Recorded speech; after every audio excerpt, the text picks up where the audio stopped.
been here before, I'll be here again. Will this insipid cycle never end? Before I fight my way back to here.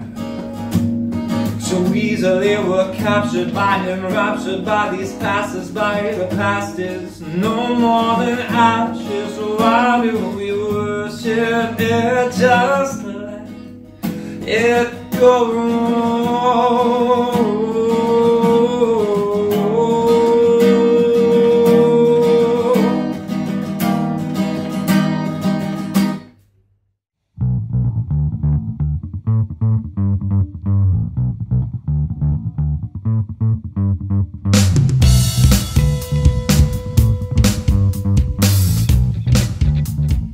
Okay, good. Thank you. All right, here we are, Roman Anton podcast. We have a great guest today, Nathan Lynch. Welcome. Welcome. L-Y-N-C-H. I feel welcome. Yeah, good. So we won't lie. We've been together a little bit this morning, and you've been playing already and warming your vocals up. So we'll mash this stuff up together. But I'm glad you came in. Yeah, I am too. Yeah, American. Yeah. Okay. Yeah, I've been that opens up so many cans of worms. Let's go, baby. But you feel pretty American as well. I am truly American, but I've been overseas a long time. I've traveled and lived for work overseas for many, many years, decades now. Which changes things. America from the inside and America from the outside makes you start calling America, America. Right. There we go. All right. That's the end of the podcast. Done. We're on all the lists. No, but anybody from the U.S. who's been there for a short period of time who comes over here, I'll say America, and I'm like, "Don't you mean?" Yeah. And I'm like, "Yeah, but I tried that for 3 or 4 years," and everyone's like, "Huh?" Because I say the States. I'm from the States. Yeah. That's what cool people who speak English as a first language say, and then I'm from America. America. Why didn't you say that? Well, it's not cool to say America. Yeah, America. And so whereabouts, if I can ask? Ohio. Oh, okay. Cleveland for a long time. Right. And then those bands were Cleveland bands. Okay, so we're talking about bands that I listened to that you sent to me in advance and that I've known about through you. So American-born, Cleveland. Did you go to school in the Midwest? A little bit. I went to school kind of always. I was a terrible student. I was always climbing out the window. Good. And then I realized at some point, you graduate high school. I graduated high school and everybody clapped, there's a million people there. Nobody clapped for anybody. It was so strange that I had graduated that everybody clapped. Because of your academic prowess? Yeah. Okay, all right. I did good on standardized tests and any test. Like I missed this class constantly, and then I went in for the final, and she's like, "How are you going to take the final? You're not going to know anything." And I got 100% on the final, and she still gave me an F, and I was super angry. Yeah. You have to come to the class and not climb out the window. But she didn't know I climbed out the window.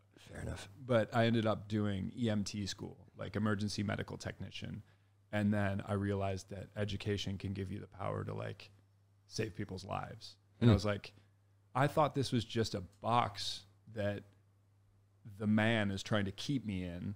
That's the way you experience it when you're a kid. Then I get there and I start, I'm actually paying for it at this point. Yeah. So the gun is to your head a little bit. And I realized knowledge actually is power. This is interesting. And then bad things would happen to people. I never worked as an EMT, but because there's the famous thing of EMTs during the pandemic becoming OnlyFans producers because they're this job doesn't pay very well. Right. So I ended up going into bartending because that pays better than saving people's lives. But I would happen upon accidents and be able to help people. I'm like, dude, education is cool. I can learn things and I can do things in the world. Boy, the first thing I want to do is, I guess, go to the old friendly responses is, what did your parents think about all this, or why or why not? But let's skip it. So, grade school, were you of the same mind and just having fun and not terribly attentive? Yeah, they'd test me, and then they'd be like, "Oh, you got to go with the advanced kids." All right. And then they took me to a different school, and then they're like, "Okay, so like you're gonna learn," because educational theory you'll find is just complete nonsense.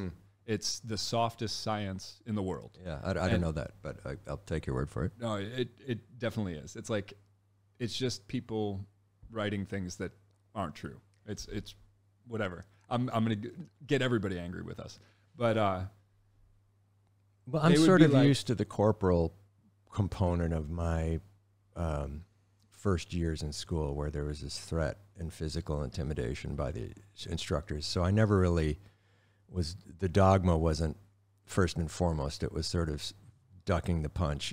Yeah. Right, so it's like, that's a little different type of worry. If did George Washington actually cross the river at some point, it was, I didn't want to get wrapped in the knuckles by a ruler. There was, I feel, or maybe I'm making this up, but that's my sort of thought, is I wasn't challenging the teaching. But you felt like you were from the get-go. Did music go along with this? So I want to try and quickly bring this back into it, because there's some other thing going on in your head with your music, but it's because it's very out of the ordinary and advanced, and I like it. So I'm not going to say it's different and get the knock on you. I hope so you guys hang on and listen to the songs he does, because they're very original and out of the ordinary. Were you doing music then? When I was like a kid, definitely not. You couldn't have, because you wouldn't have paid attention more than 5 seconds? That's or what? probably true. Yeah. And that, like, I'd go to the advanced stuff, and then they'd kick me out, because they're like, "You're supposed to do math problems at your own pace." Right. And they'd be like, they'd leave me with a math book. And they're like, "Just learn the math book. No That's chance. what the new research says is going to happen." And I'd be like a little kid, and I'd be like, what? Or I could do everything else. Right. So, yeah. Yeah.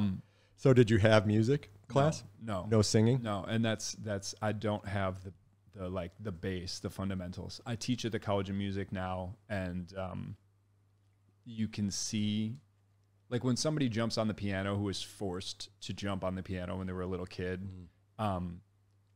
it's, there's two ways that can go. One of them is it crushes all of the creativity out of them, and the other one is they're really, really good at music, and they speak it with a fluency that, like, when I have to listen to somebody else and contribute, like as a contributor at the jam, I feel like I'm speaking a second language. I feel like I'm like, that's a G. Right, all right, I got you. Now that's an A. Now you're doing it. And, okay. I follow you. It's not just like I'm doing what I want to do. And like with vocals or with songwriting, I feel like this is freedom. This is expression. This is all of these beautiful things and everything. Now let's figure out the theory, kind of. But like, I didn't get that base. Maybe I'm 18, 19 or something. I went to go visit my buddy in Hawaii, who was... So you're still in Cleveland, or you're still in Ohio at that point? Yeah, and this was maybe just after I did EMT school, and I'm like, I don't know what I want to do with my life, but I realized that, like, life is not meaningless for the first time. That was pretty cool. Like, meaning is possible. You can save people by learning things. Wow, cool. And then I was in Hawaii on a beach with my guitar that I couldn't play yet, and I kind of figured out how to make sounds. And I'm like, I want to do this, which is not a good starting point, but I'm like, yeah, I want to do this. I want to make music. And so I went back to Cleveland and found the people who made music, and like started trying to make that happen. Right. So we've covered a lot of ground, and I don't need to go through everything systematically. So I'll roll with this. So the Cleveland recording studio that you mentioned, you also did 2 albums with separate people, but through a similarly named band. Was it Animal Flowers then, or was it not? That is a name that I kind of just affixed to the solo stuff that I did. Okay. Like ever since I moved away. All right. And so Irreality and Skycheck are album names or band names? Those were bands. Okay. Irreality was the like long one. I was in a band called, basically I went to this practice space that was like, it was just this enormous basement that we were renting. So you're 19 years old at this point in Ohio. Yeah. And my friend was a legit guitar player, and he had just joined this metal band called Synapse. They didn't have a vocalist, but they did have a PA. And it was, you know, that kind of limbo where you're like 17, 18, 19, 20, and you're not allowed to be anywhere social because of liquor laws. You can't be anywhere until you're 21. Like anywhere that something is happening, you can't be there. So we're kind of always just like dwelling in these basements. Right. So it was during that era. So there's this whole room full of people who are like, oh, there's this giant basement that we rent for $100 a month. Let's all go there. And they're playing metal, and there's like randomly a microphone, and I'm just like hearing vocals in my head, and I just started like sort of singing that. And then some guy who's friends with them comes over and goes, he hears me, and he goes and he just gets a microphone and hands it to me.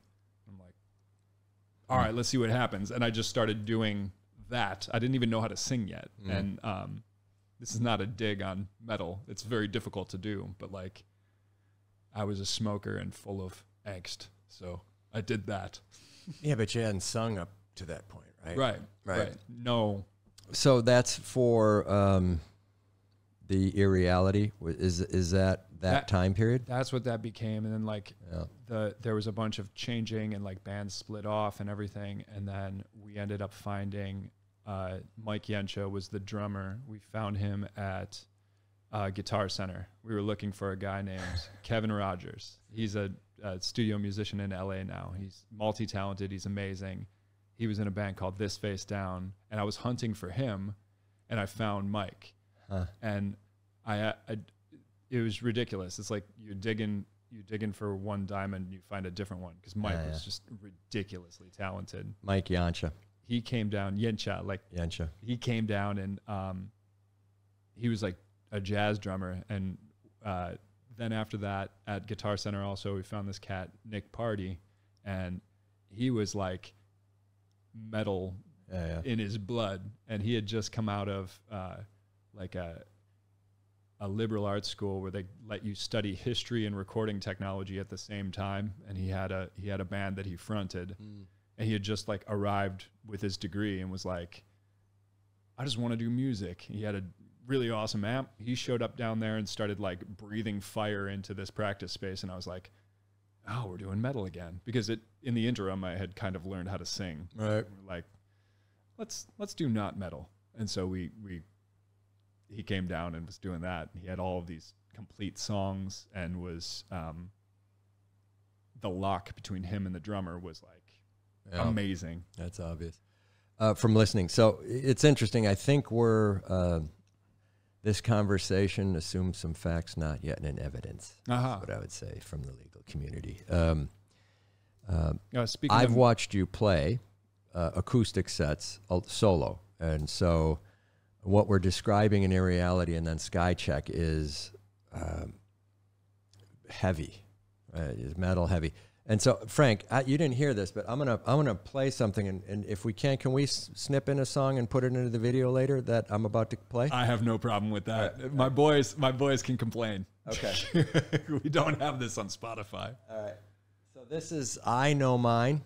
In nomine, in the name of. Right, but it's Latin? Yes. Okay, so in nomine, I know mine. What in God's name?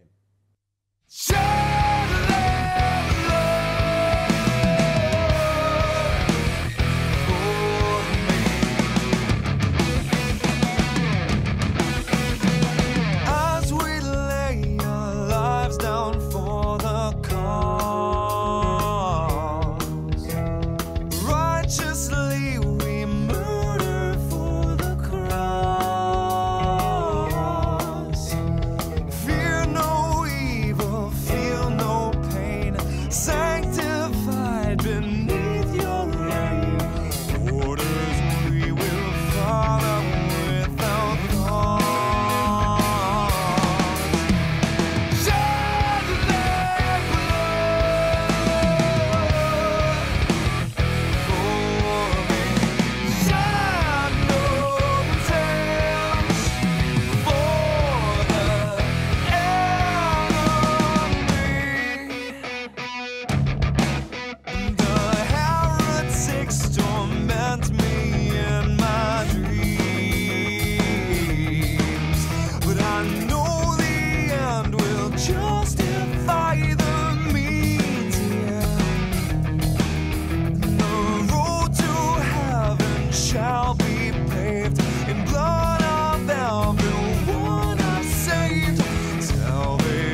shed no tears, sacrifice it all in vain. Shed blood, shed no tears, sacrifice your life for America, for America,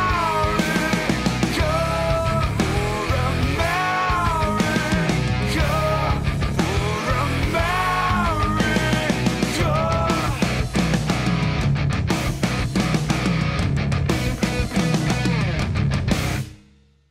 I wasn't ready for that. And so I spent last night and the night before sort of running through these albums.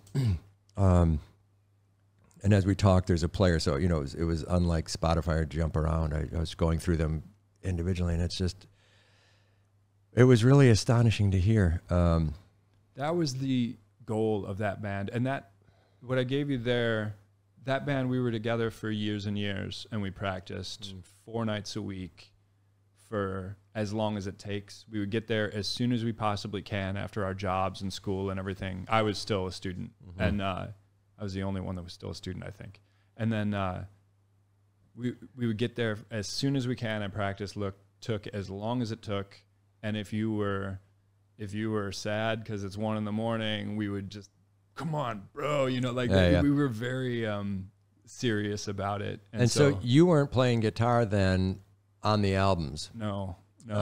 You were singing and arguing with Nick, the guitar player, for hours and hours and hours about how songs would go. So I would be, and they thought we like hated each other. The rhythm section would leave and be like, man, this is a problem and everything. And we'd go out and get them, and they'd be like, why are you guys happy? We thought you hated each other. Like, no, man, like this is what we do. We would go at it about, this needs to be this chord, or this needs to be this chord, and then like this needs to be this long, and this we fought a lot, but we both very much appreciated the fact that like we could really lay into each other without hurting each other. It was like it was a good adversarial relationship. And so 18, 19, 20, 21, 22, having views on chords after only 4 years, when you have I forced myself to take music theory classes so that I could learn all that stuff. And that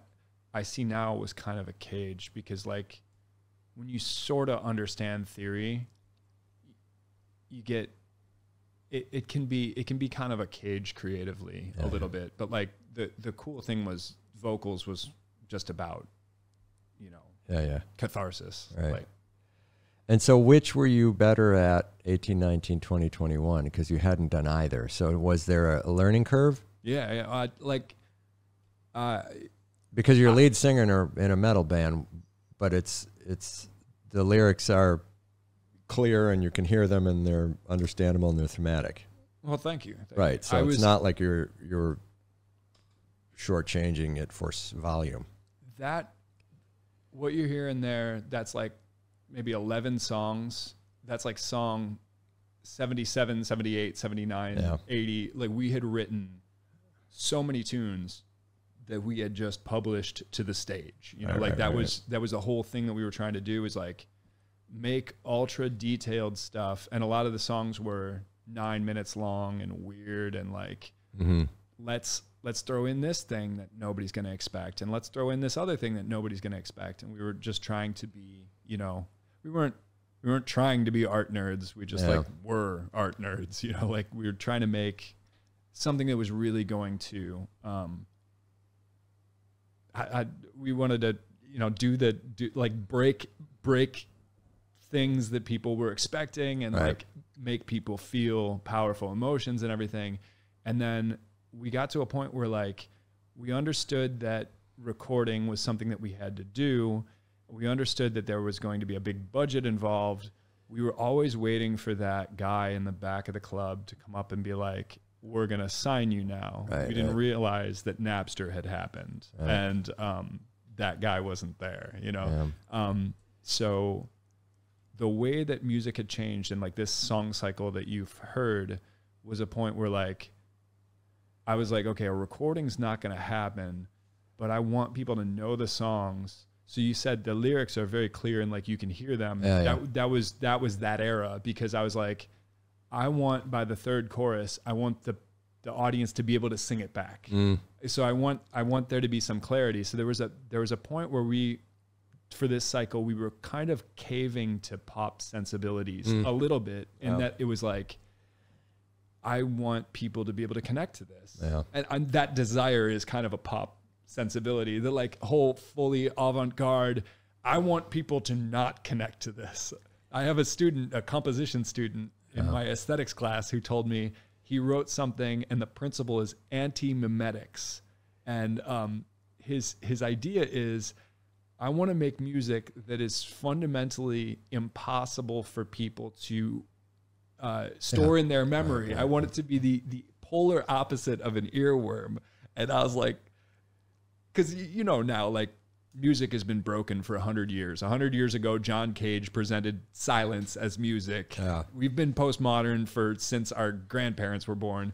And I'm like, dude, I thought all of the art nerd ideas were taken. This is the best art nerd idea I've ever heard. Yeah. But like, we were kind of, I caved to the earworm and I was like, let's make hooks. Yeah. It's so funny you mentioned that. I mean, I'm sorry I'm flipping through this book, but this has notes in it. And, you know, I had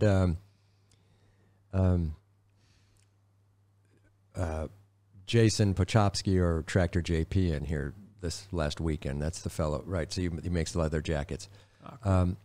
And he has one of the more frightening things. He has a character he's created called Mr. Schwarzschick, which is his alter ego of his doppelganger, right? So it's jumpsuits and masks with LED screens.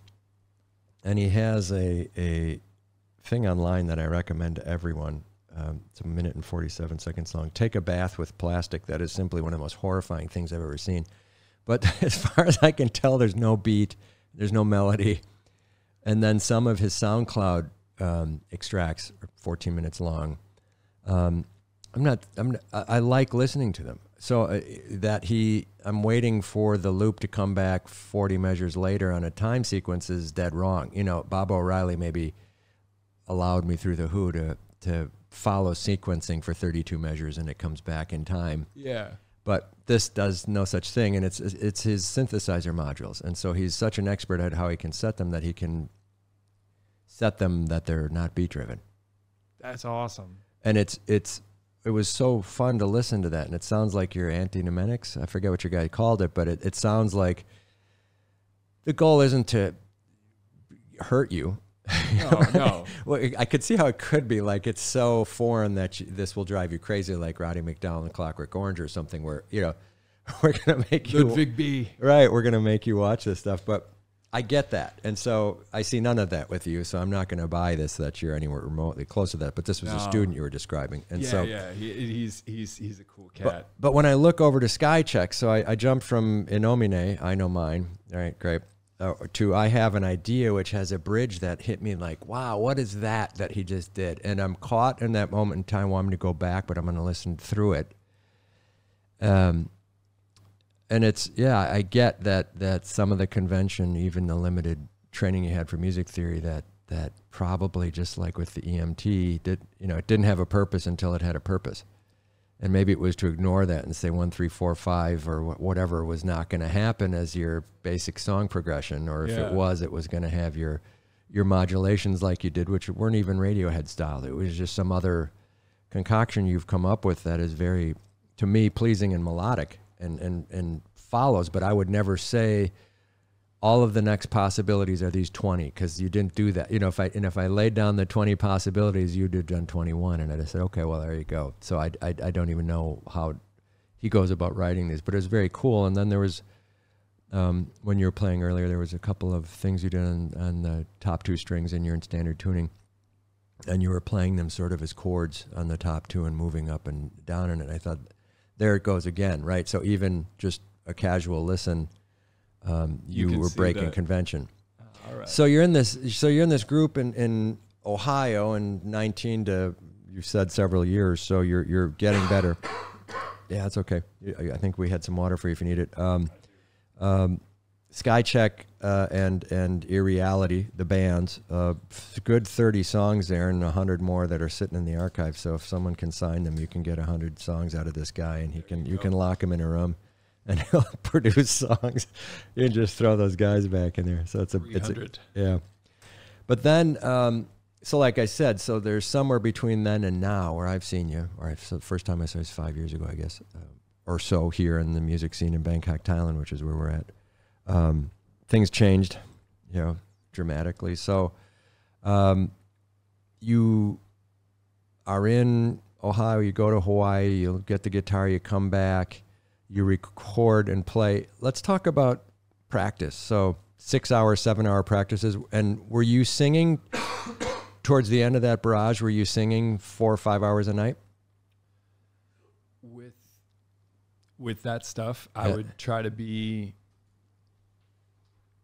after you've broken your voice a few times, you learn how debilitating it is to break your voice. That was one of the things about, like, just singing the way that I was. I never like sang the right way and then like crossed over to the dark side. Those people sound amazing. I love them, but like I kind of learned to sing the wrong way, and then was like, well, there are other parts that I want to express. I want to be able to do this, and I can kind of do it, but I'm not in tune. So I had to like learn how to actually sing.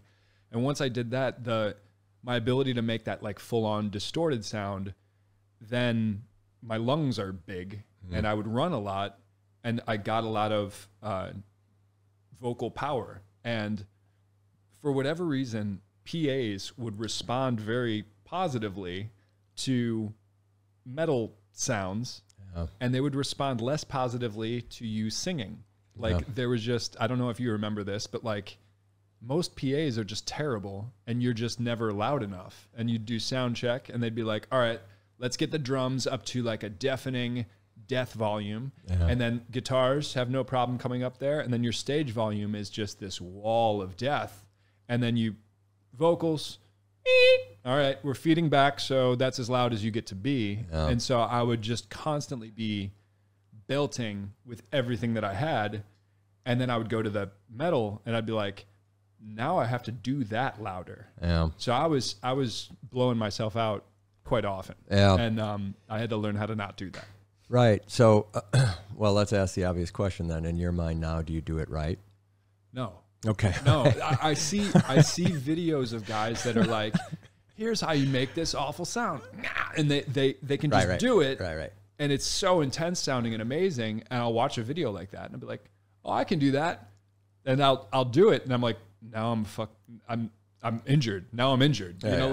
Oh, not injured. Now I'm 10% injured. Right. After you break it a bunch of times, you're like, all right, I'm 10% injured. Now I'm 15% injured. Now I'm on my way. And then when you get to the point where you're like, I'm gonna hurt myself, you kind of get smart and say, I'm gonna not hurt myself, because that's it's just time expensive for your career. So in Thailand, I have not really. I blow my voice out more from lecturing than singing. Yeah, that's an interesting thing. It's NBA Finals, National Basketball Association Finals in the United States. We're in May, June of 2024, and so I watch these coaches, and as they progress through the playoffs, Doc Rivers was notorious for this, as he could barely talk, just from yelling on the court. I used to coach kids right or wrong, good or bad. There's a right way to yell and a wrong way, but 40 games into the playoffs, nothing doesn't matter, right? You're just screaming whatever. So I'm sympathetic to that. We had Yeti in that chair there, a friend of ours, the friend of the band, and someone we tour with, and he talked about his getting his rock vocals together when he was younger, and when he had a groundskeeping landscaping job. I did the same thing. And it took him 2 hours in the car, right? But he would drive back and forth for hours in Canadian traffic. And he said one day, sort of the one day story, like, I was trying to sing, and then one day I figured it out and could scream, and could do the rock scream. So I could do the Axl or the Robert Plant or Jimmy Page or whoever we're going to talk about, whatever. Awesome. And he got it, and so when we play, he does that as his warm-up, and so the PA sounds delightful when he does his step-up vocal for the warm-up. Oh, yeah. and it's the octaves like you're doing in your training, but they're heavy. And so I get what you're talking about, and I don't have that. So when you say the PA is a friend, I find I don't have any friends, and it's all bad equipment.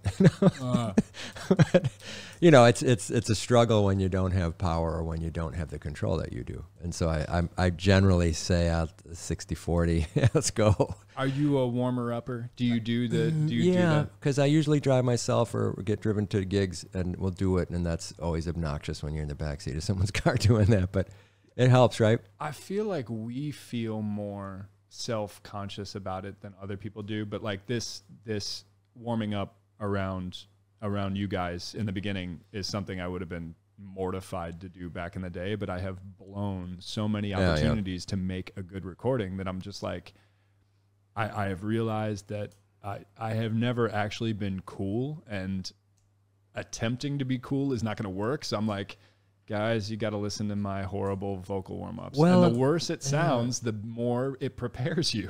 It's interesting because do you know, well, I don't need to name names here. I wanted to react negatively when you started your warm-up. No, I mean, that's just my thing, right? Yeah. Right. Like, you know, poser or whatever, you know, just there's names, right? So I wanted to start calling names, but I thought, and then as I listened to you doing it, first one through was a little trepidatious, second one was a little more friendly, and then as you got through your thing, I was like, and then I walked out and looked, and you had earbuds, and you were doing it to a recording, so I was like, oh, I was surprised at how on the click you were doing it, and I thought, well, that's pretty good out there. I mean, he's not, you know, when it's bad, he doesn't go back to fix it. It just seems like he's plowing through, and it was cool. But it was interesting. The bad is on purpose. Like, I'm trying to be like, okay, where's that sound I don't want? Yeah. Okay, there's it. And then where's that other sound I don't want? There's that other sound I don't want. I want to be kind of here. And then, because recording has broken my heart so many times, where I'd just be like, here's this song. It's going to save me from whatever the evil is that's in my soul or whatever. And then you try to record it. This is everything. I'm all in, and I suck, and it hurts to the absolute core. Like, this is the worst feeling possible. And I've felt that so many times. I'm like, there's going to be microphones on the Roman Anton podcast. Warm up, you know, warm up and sound awful. That was my goal, and I hope it worked. Yeah. I mean, I guess there's points in my life where I'm hearing a lesson, and I get it when I'm hearing it. And then there's other times that I've figured out 20 years later, like part of my entire educational training was hearing it and then understanding 10, 20 years later that, oh, that's what they were talking about. I think what you've raised is phenomenally complex right there on a lot of levels. One, not worrying about the room you're in or the people who are around you to get ready for the moment you're about to do. So I did feel bad for both of you. Well, that's not the feeling bad. You knew he didn't care, but you know, I get it. You were in a stranger's room, and it's sort of like, I got to do this. So I'm going to do it right here. And good for you. But I think it's, you know, I remember a Scott Weiland interview with Howard Stern where he said he warms up for an hour or two every day before a show, and I was like, wow. Where? Well, and I'm sure in the stadium, you know, they probably had a separate room that was, you know, limited to 2 people, right, or something. But it was such a lot of prep, and I thought, yeah, and he's playing 2 hours that night, and then he's playing 100 or 150 times a year, and I was like, and he said, look, otherwise I couldn't make it.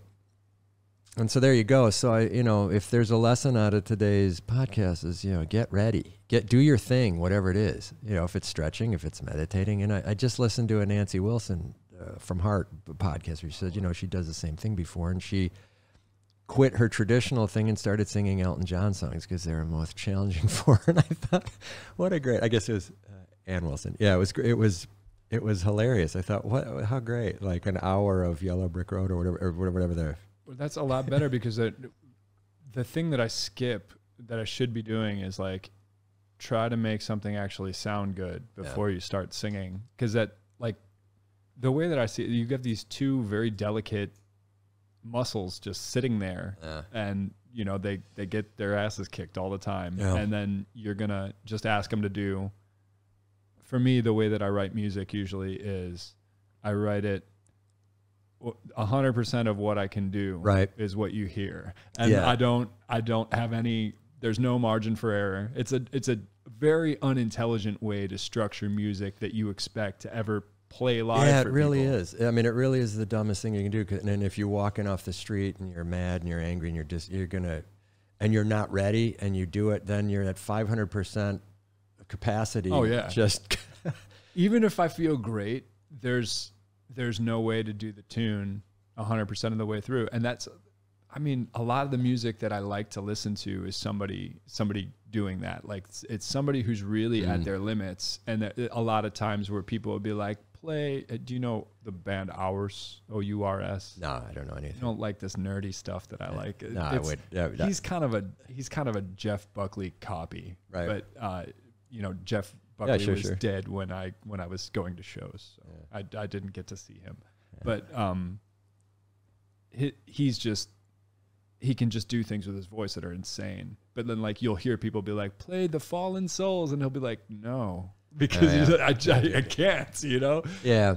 And so that, yeah, I mean, and I think getting back to how we got here is you know, good teaching and instruction. And I'm still want to be skeptical about your motivation, but I'm finding there's not really an avenue that I should be skeptical about. So I apologize sitting here, and I had a similar realization. You're welcome to be skeptical. Well, we've shared rooms together where you played, so I mean, it's not like I don't know you, so I don't know why I have this thing up. That is it competition? I mean, I don't know. You know, I want to be better than you. We're on the same stage. I got to beat you. Yeah, it's like basketball.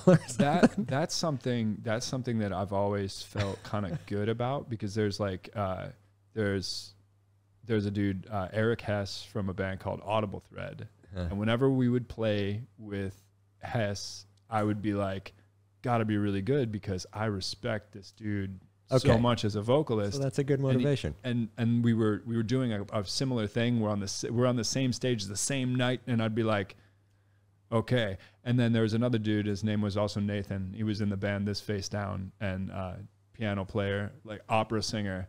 And I'd just watch him and be like, dude, the things you do are so good. And I hated and loved being on those same stages. And it would be like 5 bands, and you're like, maybe they have a better spot, maybe you have a better spot. And if you have a better spot, you're like, oh, I have a better spot than they do. You got 3 and they got 4 or something, or you got whatever. Because you know how it is with local shows. The club is like, you're the headliner. Like, really? The headliner goes on at 12:30 or something? Not the headliner. The 3 spot is the dope spot. You know that. Yeah, I get it. So this shows that you're at least aware of where the pettiness comes from. Maybe if you don't practice it. I loved that feeling. So let's jump back to Irreality and Skycheck, because hundreds of songs written, many recorded, many hours practicing. How often were you on the stage with these bands? A lot? 2 or 3? Yeah. Irreality was years and years and years and years. And Skycheck was like 3 months. Right. That's what you said, the best 3-month band ever. It was. So Irreality. And were you touring outside of the Ohio area? A little bit. Like we would start to get smart to the idea that you just find a band that you like, and then you swap with them. There was a band called Kairos. I don't know if you know who, what's her name? Lacey from Flyleaf.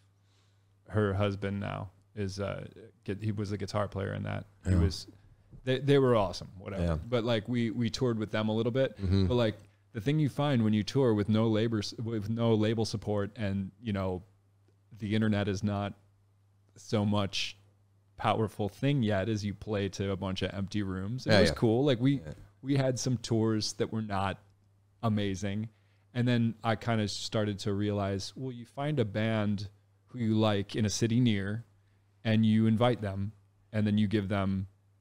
You play third, and you give them the second spot, and you tell everybody to watch them. Because you know how, like, people don't. They come to see your friends, and then like your ears are done, and you need to go outside for a little while and stuff. So you give them a good night, and then a month later they hit you up and they say, "Come down and visit us." Ian Mellencamp from He just put out a song, The Art of Falling Apart. But his band, Bluff, we did that swap. He was climbing and jumping off of our PA in Cleveland, and then we went down to Cincinnati and stuff. With Irreality, we did Emergenza's Battle of the Bands. There were like 3 rounds in Cleveland. We won that, and then we went to the regional in Detroit at the M&M venue. The shelters upstairs, and then there's St. Andrews Hall. Okay. And that was a huge room. It was like a regional Battle of the Bands thing. So everybody's trying to sell tickets to win because it's audience approval, but we are the out of town band. We don't have to do any of that. Right. So we just get to play a big stage to a huge crowd. That was amazing. We won that also. I won a free Sennheiser microphone, like a wireless. And I'm like, cool, I can't afford this right now. It was like a really nice mic. And it was super hot too. It was like always hot, no matter what. So like real easy to scream on. It was great. And then we won that. We went to the final in Chicago, and then we all had to get passports because if we won that, we were going to go to Germany, I believe, or Italy. It was like an international Battle of the Bands. It was awesome. We were doing really well. And we were like, cool, we can't get our act together to like find a label or record or anything like that. So like, this is going to be the road because we have only trained to play shows. This is like the only thing we do. So we went up there. There was 16 bands or so in the Metro in Chicago. And that place was, I had seen, like the Blind Melon live video was at the Metro. I was like, oh my God, I've dreamed about playing this stage all the time. 2 bands had sold the thing out, Ferdinand Fox and Berto Ramon. And they had sold the place out. It's like a double-decker place, giant stage, perfect sound. Like you get that dope wireless microphone. Everybody has one now, but like I thought it was cool at the time. We went out there for like a 20-minute set, and we were the enemy because everybody knew it was a Battle of the Bands. Like we were the enemy. And because you were out of town? Right. And because we were like maybe gonna beat your friend's band for... Okay, right. So here's the competition. Yeah. This is the precursor to voice on TV and stuff, right? I mean, but it was real bands. Right. But this was the precursor to what we're now used to, right? That we did Battle of the Bands. Battle of the Bands is like, are you good? Do you want money? Right. Come play. And then like we would win Battle of the Bands sometimes. So there's not a lot of well, okay, go ahead. So you're in this thing and you're going and you're the dark horse at best and maybe your enemies and they're throwing eggs at you at worst, but no, it was the opposite, which was spoiler alert, we did not win, but we're like 3 songs in and I don't have a guitar, right? So I'm just running around doing that thing. And so I would jump, and then when you jump, you do this jump with me thing. And the room jumped. And we were the enemy. It's not good for the room to jump. That's not good for your friends. But they jumped. And I was like, oh, I was so happy. I was just like, this is the best. We didn't win. But the performance was awesome. The experience was awesome. We slept in a hotel room the size of this desk. Everybody there, like it was really cool. It didn't work out. There was like, everybody had their conspiracy theory. The manager of the other band was one of the judges and Come on, man. They're not going to take these bands that just sold out the room. Both bands were awesome. Not taking anything away from them. So I don't know. I'm not going to say who won. The band who won was awesome. It was great. They went to Germany. Yeah.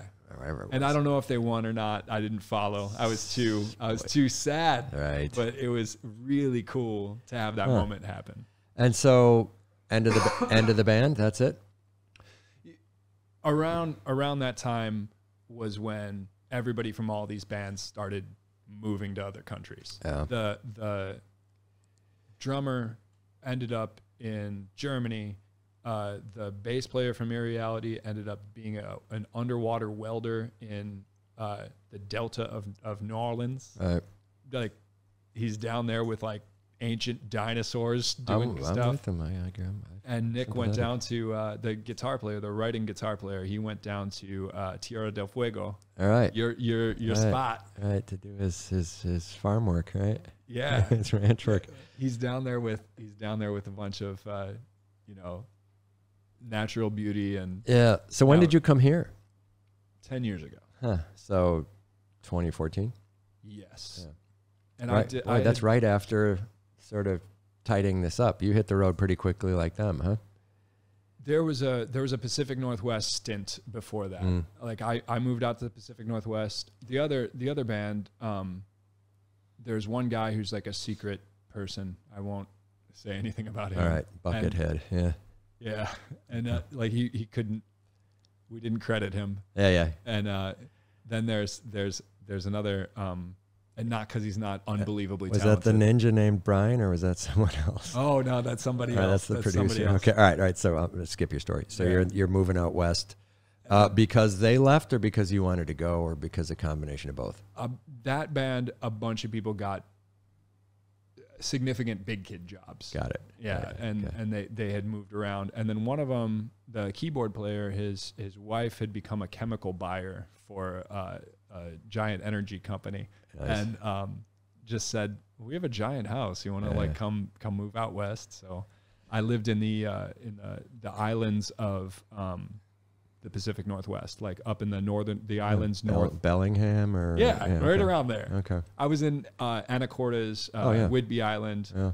You're familiar with that? I've been there. I think I went to a wedding in Anacortes.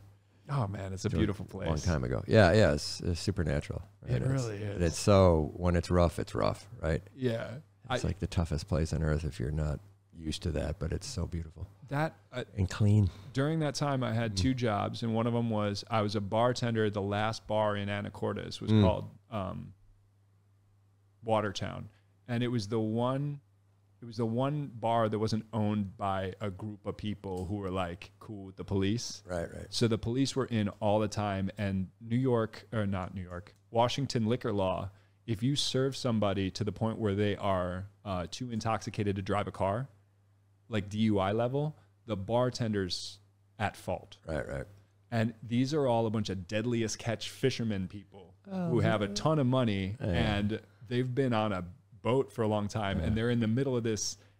They're trying to alter consciousness as much as humanly possible, and so they immediately, like, the paternalism makes them into little kids, and they will go into the bathroom and alter their consciousness in some way and come out. I had some mirror that I'm looking at. I'm like, can I serve you? They'd be like, yo, can I get a beer? And I'm like, can you get a beer? Because the cops were in there all the time waiting to bust anybody from there. I got pulled over all the time. Good. It was fun. Law and order. So now, Orca Island over there? Yeah, that's right. Orcas. And I worked on one of those islands. There was an island of like misfit kids. It was kids that were victims of abuse and neglect who were like wards of the state. Yeah. And I would go out there and try to get them to play football without killing each other or themselves. Yeah. Okay. So that was my one job, and I would take a boat to work. So I'd be out all night doing bartending, and then that was cool because I'd be playing music on the weekends, and then all of the bartenders from around the way who would see me come play music, they would come sit at my bar and tip me way too much. What was the music you were playing then? That's the beginning of me just being an acoustic guitar and not aware that I don't have a band. Yeah. And not open mic, you'd have dates set? I kind of had like an open mic, and then there would be a cat named Neil Stukel who would come, and he was like a real soulful, awesome singer. Yeah, got it. And he would drink a few whiskeys to get into that place, and he would come up and do that thing. Beautiful music from him. And there were a lot of people who would just come, but it's a small community. You know, it's like the middle of nowhere. Yeah, I mean, it's island life, right? It is. I mean, it's cliche to say, but it's, you know, ferries, meaning boats that move people around with their cars or without them. So it's a different commitment to living, especially if you work inter-island. You know, it's like, wow, it's just a commitment, and you're at the mercy of the elements all the time, and it just shapes your life. you know, like, what are you doing on a Friday night? We'd be like on a mountaintop, like the same mountaintop many, many times. And so like lots of mountaintops. Yeah, lots of mountaintops, figurative, literal. And so when do you come here? You leave there, you come here with a goal in mind? Before that, I went to Portland for a little while, and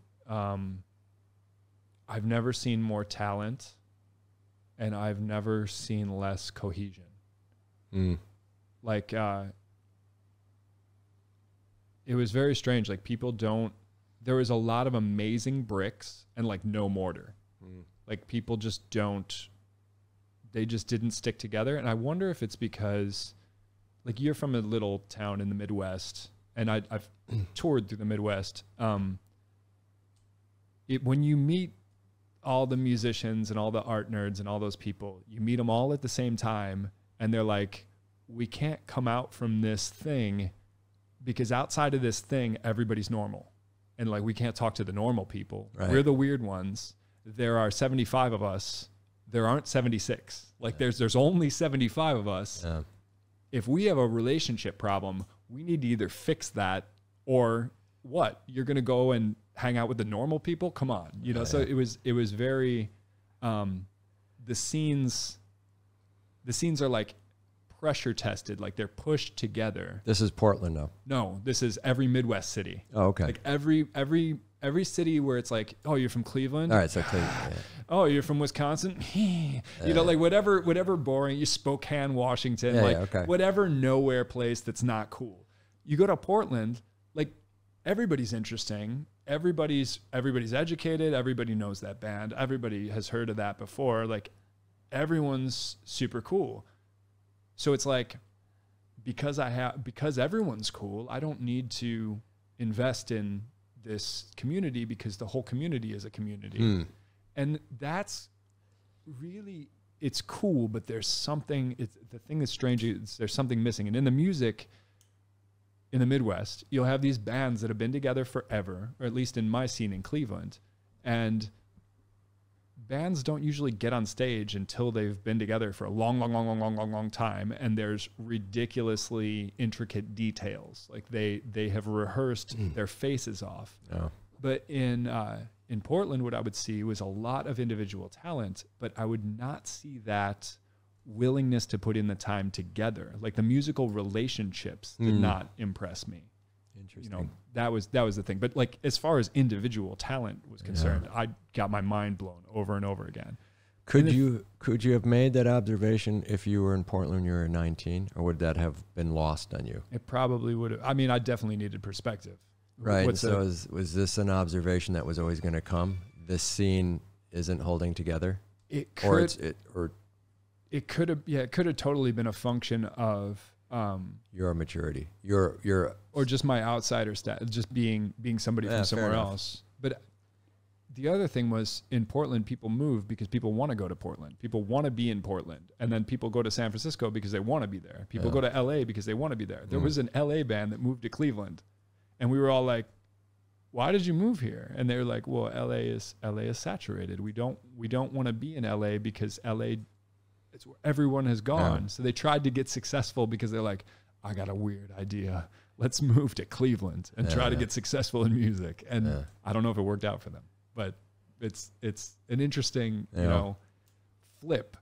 Like, our scene, we live in a giant city, but like, the people that have been on your podcast are all people that, like, we know Matt, we know Fatties, you know, John used to come to the Casa Azul, open mic that I used to do, and like, if you mention people enough times, I'm gonna meet them at some point, because it's kind of like all the international people. It's 18 million people here or something. So it's like, you were talking about Bangkok, not another place we shared. So yeah, I mean, so you're saying that it's a small community of expats, but also you play with Thai folk. I do less. I mean, I have Thai folk on the podcast, but my paths cross less with the Thai community, even though we have the pin guitar. So yeah, I'm not sure what's going on here. I've lost my ability to sort of create a picture, and so you're completing my picture here with your description, because it's all right. I think you're more in tune with it, and so we were talking about the migration, and you stopped me and said I had this other place that presented a different community to me because we were all weird, or we were all, even if we were the man, we were together, and so we had sort of acceptance across the board, or at least unanimity, or at least greater numbers. Cleveland, in Portland. Oh, in Portland, yeah. And then you come here. You leave that in all of its splendor to come here. I did Eugene. I had met. I guess this is just personal, but I met a guy who was a community college philosophy teacher because I took a philosophy class from him. I've kind of been a student for like 100 years because I'm always like, we're Americans. We have that student loan thing. So like I'm on student loans, and as soon as I stop being a student, I have to pay them. Right. And it's like, okay, you got to pick a path. It's like, I want to be a rock star. Well, that's a difficult thing to make happen. And I'm trying to make that happen in whatever capacity possible. And I'm like, okay, I got to get actually a 4-year degree, which took more than 4 years. Okay. We'll be honest. Didn't your president forgive your loans? No, that's not going to happen. I thought. No. I thought you. No, all right. no. Huh. But that it sounds like you have escaped the United States. No, you look. I'm American. But what I finally did was realize if I get a degree in philosophy, I could teach philosophy at a community college, and I'd be happy to do that. I don't know if I want to be an academic, but I could be happy doing that. So I went to U of O, University of Oregon. It's like a really solid philosophy program, and everybody who was around had read way more books than I had. They were all brilliant. I was an idiot, and I realized it was a really cool thing to be around a bunch of people who were like book nerds and realize readers. Yeah, the degree to which I was a complete idiot. So I took finally my undergrad, finished off Spanish, and then was like, I want to go to grad school. I got to get at least a master's, and I'm not, not a model student or anything, but for whatever reason, this little East-West comparative philosophy program took me. In Eugene. That was in Canada, in Niagara Falls. And before that happened, I went on a few tours with a guy named Robert Mead, and he's a monster. He should be famous. Like, that's another thing that I don't like about the Pacific Northwest is they have Robert Mead running around there, and for whatever reason, he's not. In any other ecosystem, he should be famous. Yeah. Like, you watch him play guitar and sing because he's a real singer-songwriter. Right. And like, you watch him do that, and you're like, you don't need anything else. You just need him and his guitar. And I toured with him night after night after night after night. In Canada or in that was all state? Through, the first one was through California. Nice. And that was cool because we would sleep on whatever we could sleep on, and we would get paid whatever we could get paid just so we could throw gas into the car. Park benches or in the car or wherever? In the car a couple times. But normally we'd just like meet people who would be like, you can sleep on our couch. So we did a lot of that, and no hotels. Okay, I get it. His dad lived around there. We stayed with him in the middle of like beautiful mountain. It was gorgeous. It was absolutely gorgeous. Mountains, so we went all through small towns of California. Fun. It was great. And then we did two acoustic guitars and no other gear. We would swap off because it was like the economics of tour were not famous, and we're in California where it's like, hey, I want to be a musician. So does that guy. So does that guy. So does that guy. So it's just it doesn't the market does not demand you. One guitar in the car. That's it. Basically, two guitars, two humans, and I would do a set, and then he would do a set, and then I would do a set because we were covering one of those 3 hours. Yep. So were you writing music together too? No, he would play his stuff, I would play my stuff, and then we would try to cover songs. A lot of that in my life or something. A lot of that kind of thing. Nice. That's cool. I'm sure you guys, you know your things. And then we went to the Sundance Film Festival on a different tour.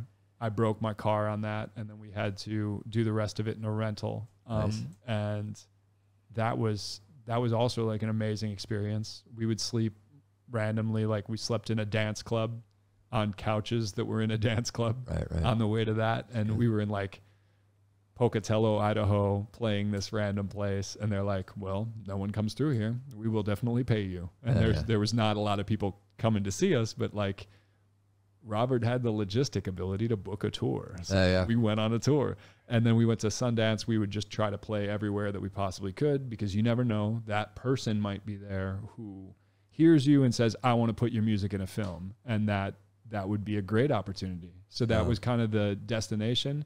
We did that. That guy wasn't there and didn't put our music in the film. Yeah, that's all right. It was You saw Sundance. I mean, that's a remarkable event. That was awesome. My understanding. The degree to which we were exhausted, though. Yeah.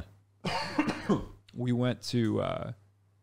I saw a film about football, how football was created. Nice. But as soon as I got into the heat, because Sundance is freezing cold, as soon as I got into the heat, sleep. Oh my God! Immediately. I was just like, this is the most comfortable chair that I have been in. You probably a long time. ate a bunch of free food too. Oh, totally.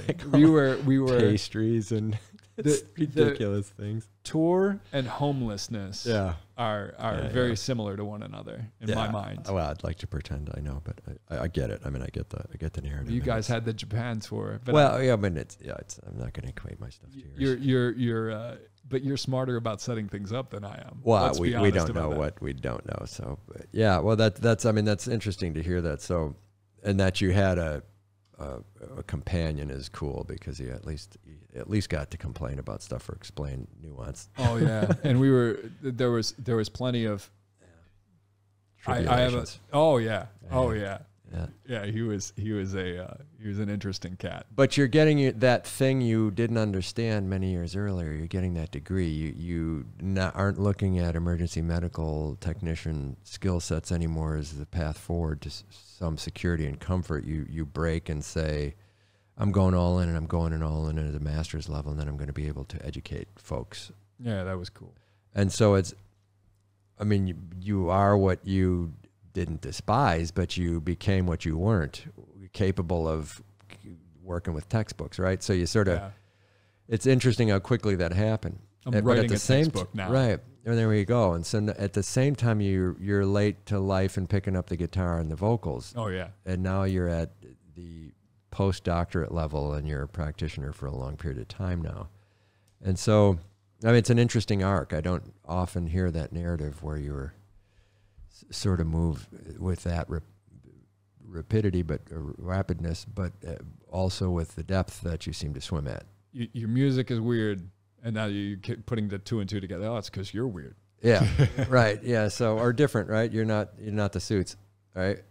And so if you've backed into it to become a teacher or a textbook writer, and that is a way to avoid being the Suits, because the academic thing, it always tries to like cloister itself out from capitalism. It doesn't do it as nothing can escape capitalism. You know, like even these albums that I talked about, like the Skycheck songs are all 3 minutes long. Yeah. And now as I'm playing these longer songs, I can feel stuff want to be, you know, like even guys that are not record executives, I show them a song and they're like, yeah, that song's 5 minutes long. Yeah. Is Incurable 3 minutes long? Incurable.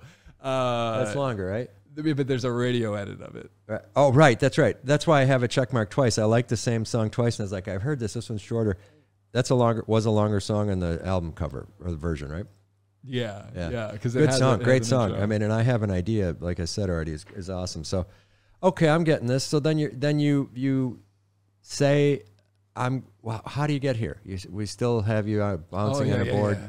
So I studied East-West comparative philosophy. Okay. I did a ton of India in grad school, but and then I had a teacher from Hong Kong who his brother wrote the source book in Chinese philosophy, which is like if you're anywhere near any school with a philosophy program, you'll find that book for, you know, like in the used section. It's just this brick you could club somebody in the head with.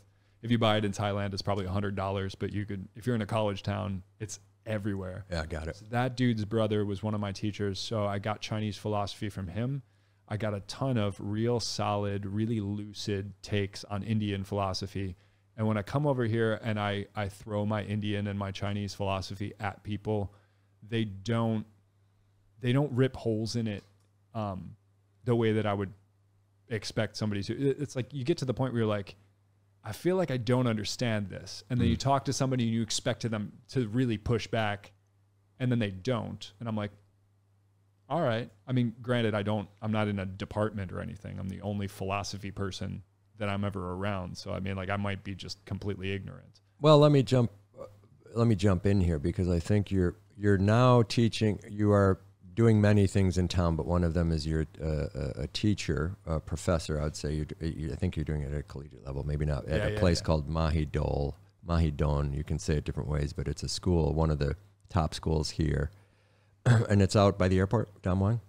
I work at that one too, but it's not by the airport. It's in Salaya. So like if you go the other way, like so it's in town. Yeah, it's like if this is Bangkok, as soon as you go as far as you can go west, like the last street, it's into Nakhon Pathom. So it's just out. It's way the heck out there. Okay, so you're at a school that's a top school in town, and you're teaching music. I'm teaching at a music college, but I don't teach music because I don't have actually any business teaching music. I'm not like an expert, but I teach them philosophy. So I write a bunch of philosophy classes for them, which is that's as happy as I could make it, because philosophy majors are obnoxious. Music students are awesome. Teaching music, I would not enjoy teaching music. I don't think I would enjoy teaching music, but I do enjoy teaching philosophy, especially like I teach kind of a lot of places. Sometimes I teach 7 days a week. Ouch. Yeah, man. Wow. Well, that's good. I mean, ouch. You like it. So it's cool. I do like, and sometimes I teach 0 days a week. Like right now I'm just writing a book. I'm writing a paper. Like is there a working title for it? The book is an ethics textbook, and so it's basically just ethics for musicians, and that's boring. And then that one's just kind of like straight up explaining the philosophy of ethics. What is the right thing to do? So you have your politics, and then under your politics sits your ethics. I think this way politically because I believe that this is the right thing to do, the right way to live your life, blah, blah, blah, blah. And then the second half of the book is like stuff that will happen specifically to musicians. How do you get paid at the end of a gig? How do you what happens when somebody walks up to you on stage and says, great set, and they hand you a drug? They hand you immediately an alcoholic beverage. Like a doctor finishes surgery and they don't, oh, great surgery, doctor. And somebody hands them a beer and then clinks glasses with them, and you immediately have this pressure, drink now. And so if you say, I don't want this drug that you've given me, you are breaking a social convention. Well, you're a musician. So you should be an alcoholic, right? You must have this drink that I gave you that maybe has something. So that kind of thing that's like musician specific thing, or like you have stolen Logic Pro from the internet. And now you've made a recording for your friends and you realize you love recording, and now you're recording a real band and they're paying you. They're not signed. You're not signed. Your Logic Pro program fails on them and they say, oh, word, just call Apple. They couldn't let this happen. They're Apple. I kind of stole the program. Like, so it's always these weird ethical situations that they're going to run into. I wrote a textbook about that. And do you have a publisher? Mahidol University. Okay, so the school's going to do it. So, and is it out or is it not out? It is 99% done. 99%. You know about completing things. To finish on what day? Oh, thank you. Yes. See, this is why he's good at this stuff. No, that's all right. Cool. So cool. So we'll look for that in the next 2 weeks. Well, good. Maybe what we do is you get that out. Is it in English? Yeah. Okay, I'll read that, and then maybe we have you come back on, because I have a lot of space for this debate and area and this ethics. Oh, thing. cool. So if you're interested in it, I'll totally send it to you. Yeah, good. Well, I will buy it when it comes out, so I'll check in with you. The other one is book 2. This is like an academic paper. This is nerdier, and you might have thoughts on it, but it's the title is weird. It's like terraforming the musical world on behalf of the AI composer. Okay, yeah. So the idea with this is, I know you don't do this, but there's a lot of bands that will, like, do you know VST guitar players? I don't know anything. You don't know any of this? Do you consider yourself a purist? I don't consider myself anything. Okay. I don't know what that means. I'm clearly not a purist because I don't know what that means. That sounds like it's a doctrine that I'd have to know the word to figure it out. I like the Beatles. Would you? I'm not trying to be a wise guy. I don't know what this means. Would you use live auto-tune, or would you object to live auto-tune, or if somebody live auto-tune, does that mean auto-tune that corrects you when you're singing on stage? Yeah. Well, I'm foolish enough to buy it to try it, but I don't think I would say I don't need it, but I know I need it. So I don't know. It's a good dilemma. Like it's cheating though. Like if you, I don't think there's cheating anymore. Okay. Yeah, I mean, people do what they do, you know. And all right, so I got to go one over. So Cardi B. Oh man. Yeah, right. Beat up. Right. She's singing. Somebody throws water at her. She throws the microphone. Her lead vocal continues as if nothing happened. Right. And everyone's like, well, whatever, Nathan. Like what are you, some kind of purist? Whatever I was gonna say was going to be, but like I'm sorry, I cut it off. I got defensive there or something, but I realized I didn't know what the hell I was talking about. So I would say, I'm making words up. I get no. H word is made up, and I still don't know what it is, and I want to say hot, but it's not hot. So we'll get to that later. But yes, I get what you're saying. So no, I feel like. You don't have a line. I'm trying to find your line. With immense onstage failures that I've had, you know, when you blow out a tire at a high speed, sort of you come to your realizations about what's going on, and you sort of, at least me, since you asked a question or posed a hypothetical, you know, you either need that at that moment in time to mentally make it through, or you don't. And I think I'm on stage enough, for whatever reason, music or otherwise, that I've had all of the blowouts you can have, you know, and I tend to, when I see an accident, I tend to walk up to the accident and look, how can I fix this on the spot? I don't need a gap to say, shucks, my auto-tune isn't on. I'll stop it. You know, there would be a room full of people. I'll say, we need to stop right here. I'm sorry, which is horrendous, you know, which breaks every rule of whatever the distance between audience and players. So I don't know, you know, I don't tend to get fussed, but I get purist. So no, I don't think I'm good enough to be doctrinaire on that. Okay. You know, I get what you're saying. Right? Like you, I could see there being struggles, especially when your voice isn't working. When we're like, I'm having a bad voice night and the rest of this is going to be climbing Everest without gear. You know, it's just, I don't feel like I have that even when I'm playing horribly. You know, even if like I carry a suitcase too long before the gig and I can't, you know, I have dexterity issues, right? Yeah. And then you're like, I'm going to play horribly. Like I can't move my hand, or the string setting on your guitar gets changed and all of a sudden like I'm tired. 3 hours, right? 3 hours. Yeah. Those nights are like, like I was playing Ban Rim Nam for like 4-hour gigs. Right. Fabao does that as well. Yeah, and he can play for a decade. I mean, he's got the strongest fingers. So yeah, I get what you're saying. So I follow this. So the philosophy of that, yeah, I get that. So I mean, and it's the perfect vehicle to use as a test case, the AI thing, right? So my thought with this, and I apologize for trying to shortchange that whole thing. So go ahead. No worries, no worries. And I like when people try to shortchange anything. I miss this kind of thing. I like when people. I appreciate sarcasm a lot. Yeah, all right. Sorry. I appreciated your exchange at the beginning of this. There we go. So the thing that I'm thinking is that like everything that you just said totally makes sense to me, in that I would like to be able to insulate myself from all of the bad things that are going to happen on stage. And I said earlier, like I write to about 100% of my capability. Like you're not seeing things that I'm hiding that I can, like I try to put everything in there. Like, I can do this now. I want to put it in there. Well, and I think I just figured out why I reacted so quickly, because you're anomalous. You're different than the rest of the music scene. And you're, I want to say better, you're different, you're more advanced. And that's why that purist question hit me, because I realized, well, the level you're doing it at requires precision. Mine requires a soft butter knife. You're using a scalpel, dude. You play actual guitar parts though. Well, like okay. you play actual guitar parts, and right. that I don't want to do that. I put chords down and I swipe at those chords, and I'm like the whole time. All right, let's get a neutral third party. Frank, who's the better guitarist, me or him?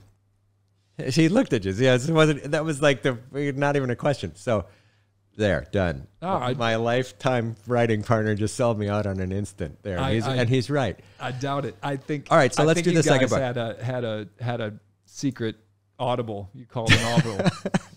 Book 2. So that's also Mahadum Press going to come out? No, that would be published in a tier one journal. So whatever is the highest. This is I get it. Tenure seeking behavior. Yeah. So, right. So are you on the path to returning back to the United States? I don't think so. To educate at a more profitable level? Yeah, it is. It is. That's the cat's out of the bag. Like being an academic here is not. Well, I don't think you follow the money, but I think when you realize, like, wait, I have these things that seem to be unique and on topics that are beyond important to the music industry or to the ethics and philosophy industry, then it seems like me and Dexter Filkins should be at Harvard together, like explaining the morality of reporting and the morality of music. This ethics thing is kind of Thailand specific because it's like it's written for the students that I've been teaching. So it's like that's important. But then the other thing, the reason I asked you if you're a purist or whatever, that is like we live in this musical world where like a VST guitar player would be somebody who's in gent and they already all of their presets are going to be decided. They have an hour of music and it's all on the grid already. Yeah. The drummer's on a click, and then like all of their radically different guitar sounds are erupting every 5 seconds. There are drastic changes that you'd have to tap dance all day to figure out. The vocalists are doing that too now. They have like, I have my vocal melody already in there, so the auto-tune is there and you can't tell the auto-tune is there. Yeah. And then here, we're not going to have a pre-recorded vocal because that's cheating, or is it? And that's the purest question. Yeah, it's like, fair when enough. I hear pre-recorded vocals sometimes, I'm like, there's a band, I'm not going to mention them, but I love them so much. And I heard pre-recorded vocals and I was like, no, not you, because the singer of this band is like... Right, the leader. No, the leader's somebody else, but like the voice is just like, her voice is like a sword. It's just like always perfect no matter what. And I'm like, no, you don't need that. You know, I'm like, the purist arrives. And I don't know why this is. This is why I'm like writing this paper.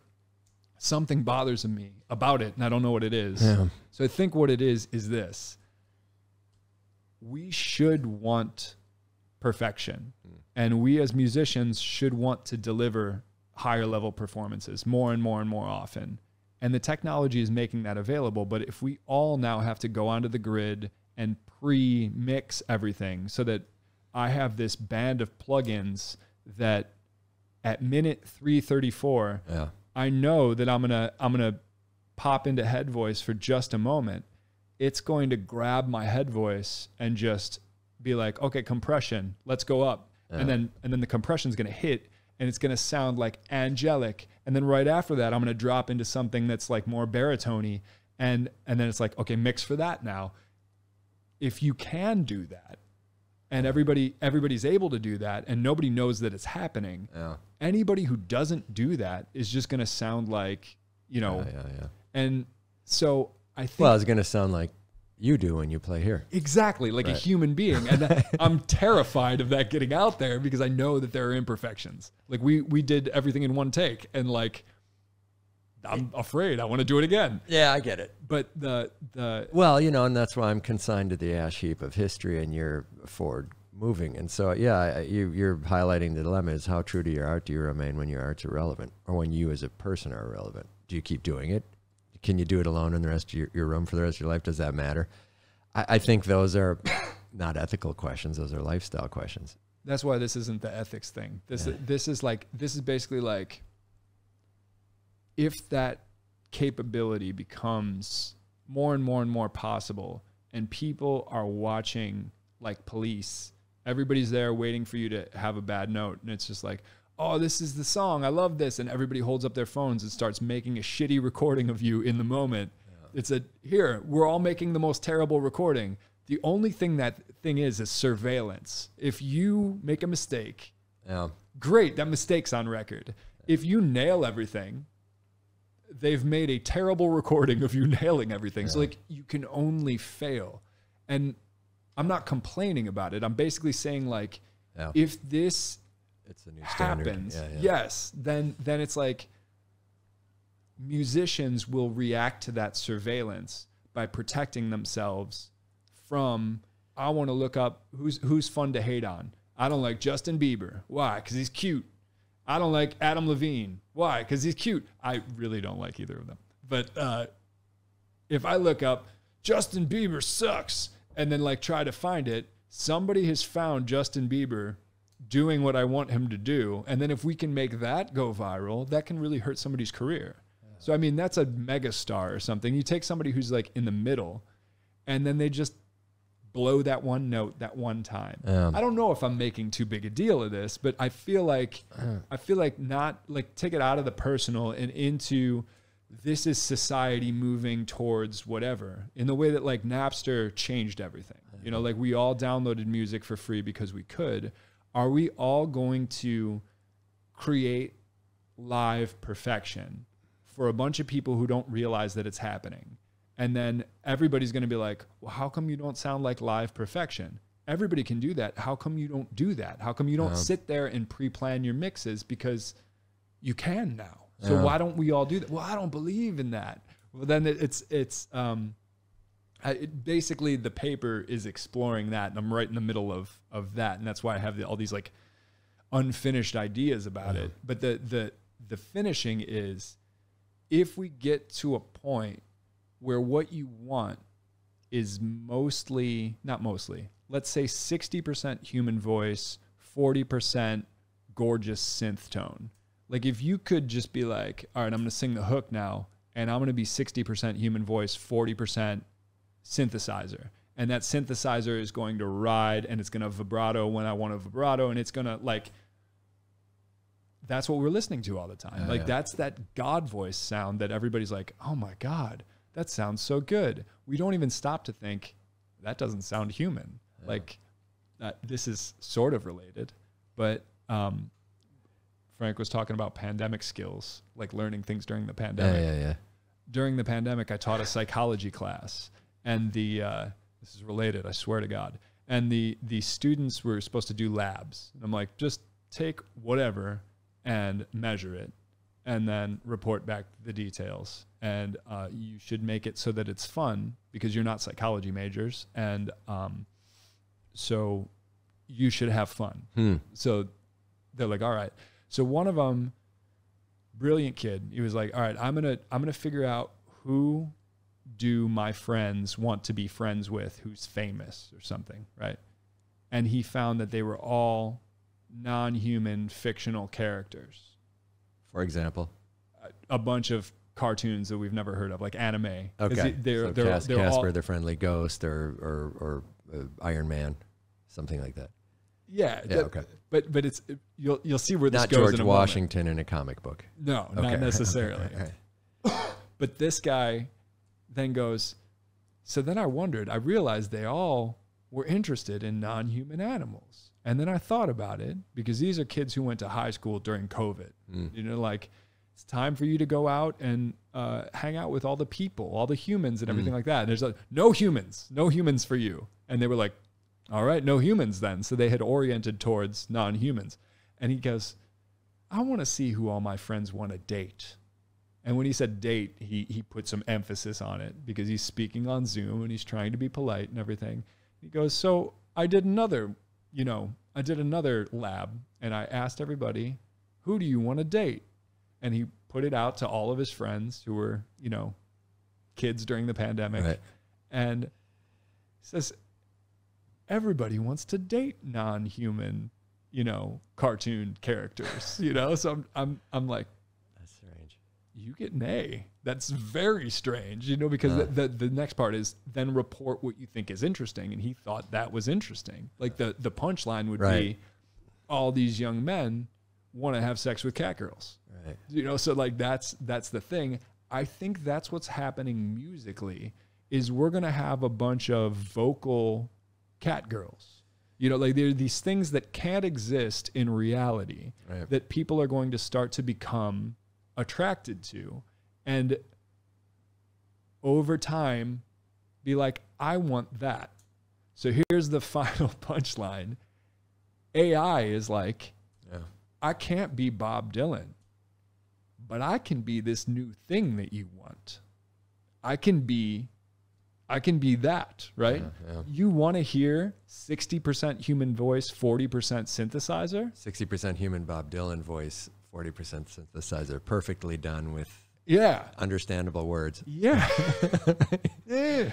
I'm not doing it. Yeah, right. No. No, I mean, but the irony isn't lost to me. Yeah, so I get it. No, so when I say purist or not, I get that that's the world that's primary now, and that the one I'm talking about is analog.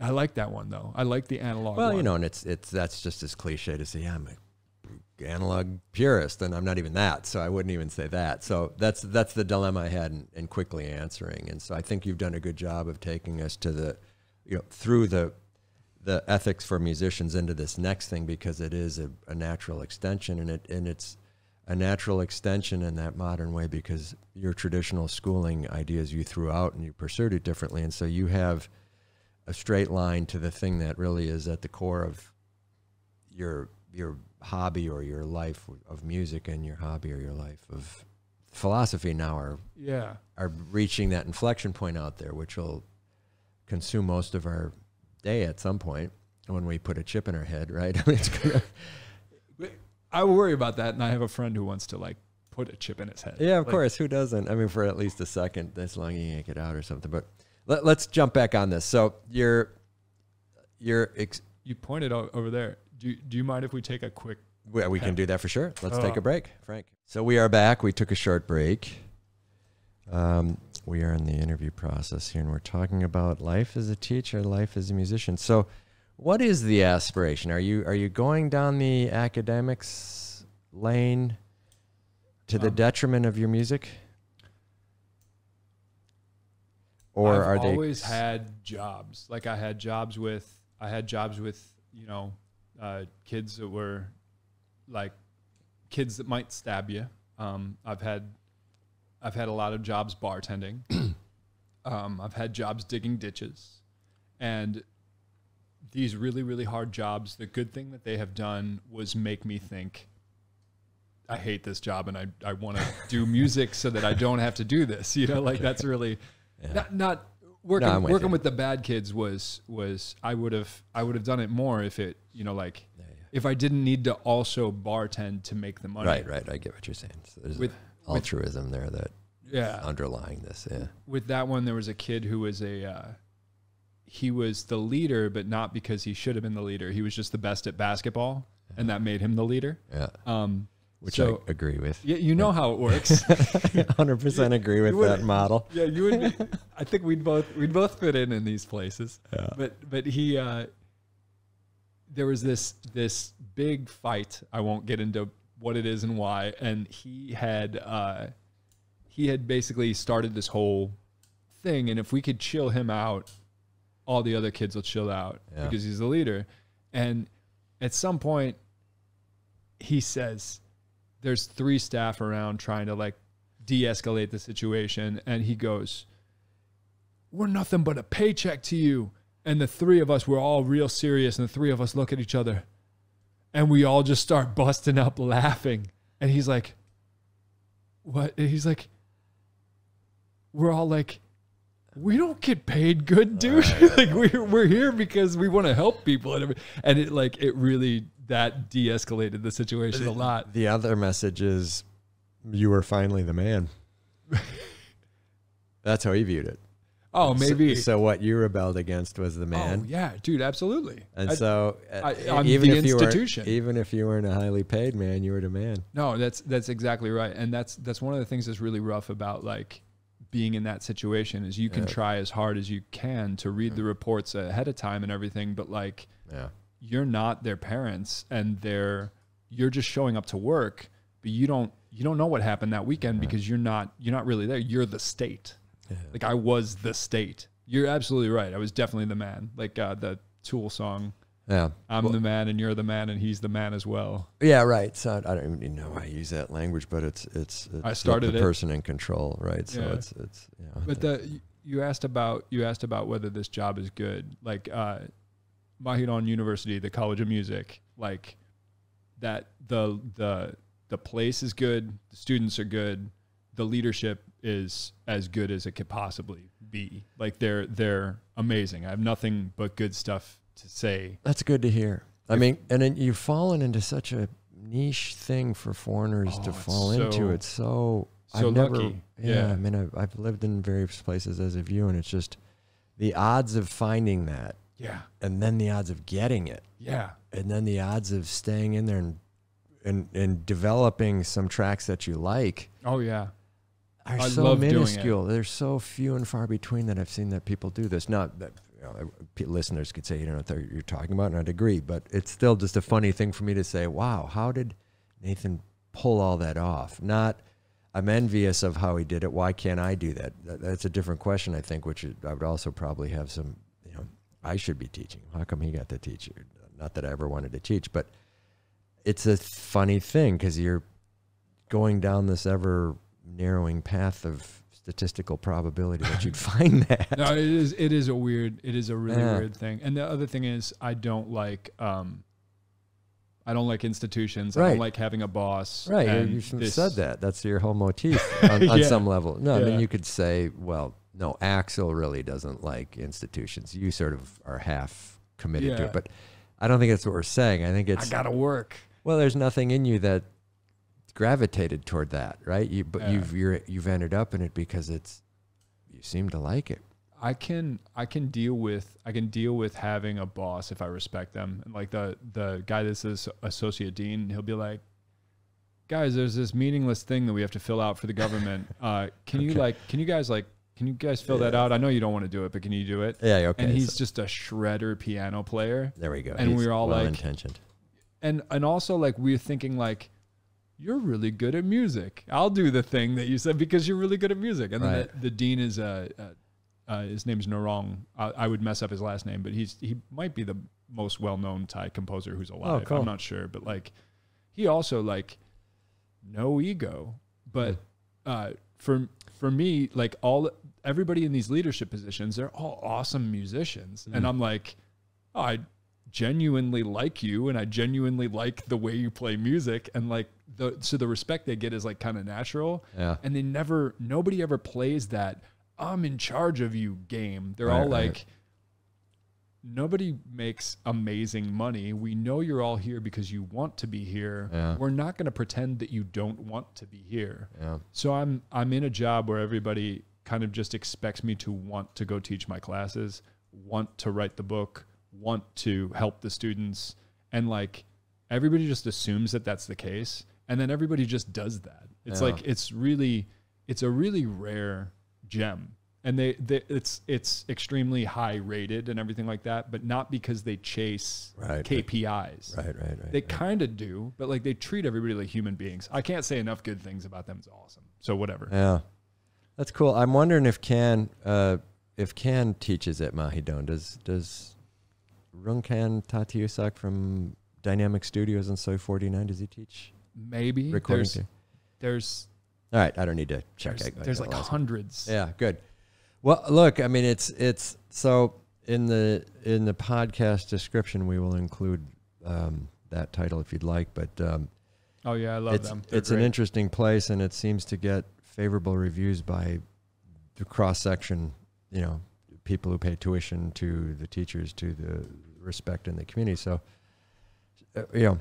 interesting beginning for me to understand you, reality and Skycheck, and interesting, not conclusion, but present day bookend as it currently exists, because it's just not who I thought you were. So it's really been interesting getting to learn about you through your stuff and then talking to you. Maybe I could have given you better homework. No, well, it was, I gave you zero guidance. Show up at 9:30 was my biggest concern. Turn left, turn right, turn, I'm glad that works out. Well, there we go. Yeah. So why don't we do this? Why don't we shut down here? We'll pack up a camera and we'll go across to the Siam Society and take a look at that. You said you haven't been there. I think it's a middle of Bangkok place that has musical events for the neighborhood. Sweet. Which is strange, and it also has something that's closed for the time being, but I'd like to get on the dial of places to visit if you're in Bangkok and you have a short time. It has the Kamthieng House, and I'm sure Kamthieng means something. I didn't look that up ever. I live near it. I've been in it a couple of times. First time I went in with my mother, so it's a northern, I think it's a 180-year-old Thai house, so I'm just saying it's northern. I made that up. I don't know why I said that. But it has stuff in it that is age appropriate for its when it was created, and it tries to explain things like Joe Cummings does in his book, sort of the natural airflow of a Lana-style house. Has he been on here? No, he has not. But those are his books there.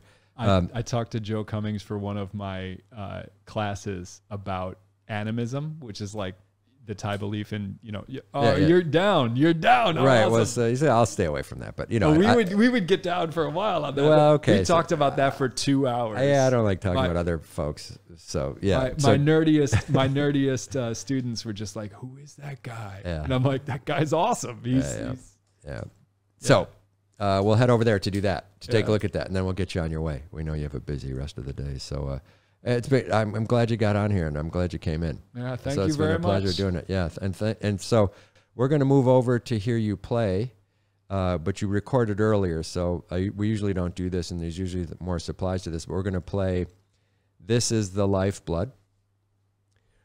This is Nathan doing "This Is the Lifeblood." So this is a song about finding the meaning of life,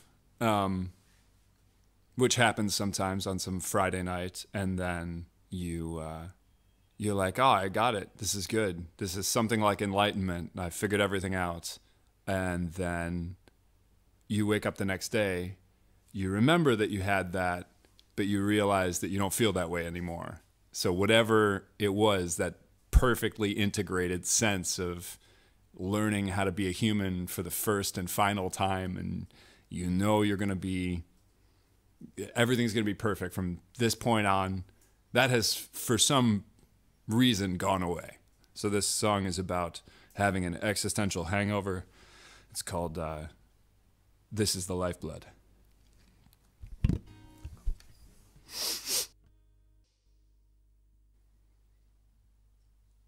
How long was I out? What did I miss? How did I fall so far away from I've gotta fight my way back to here. Memories, pregnant, remorse, regret, they will flower if I can't find myself inside this breath.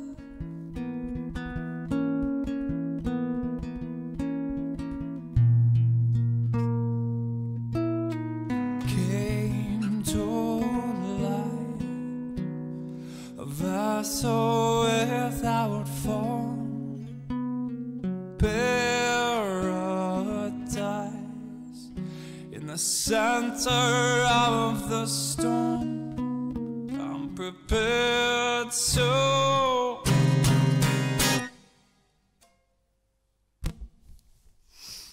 I've been here before, I'll be here again. Will this insipid cycle never end? Not before I fight my way back to here. So easily we're captured by, enraptured by these passers-by. The past is no more than ashes. Why do we worship it? Just let it go.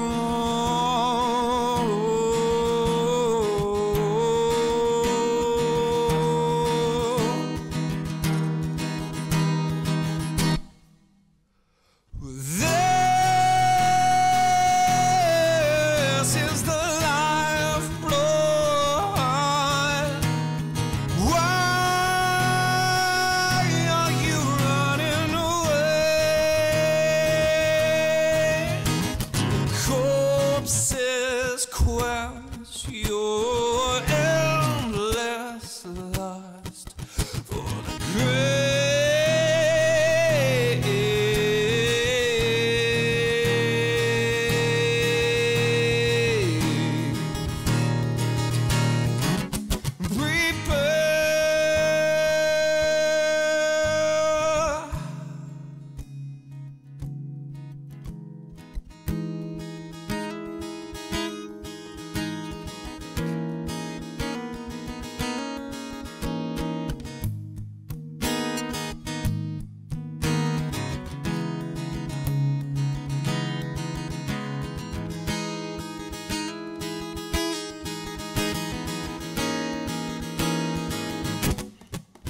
center of the storm. I don't care if I'm never worth my weight in gold. I'm prepared to die, burn this body. I am no more.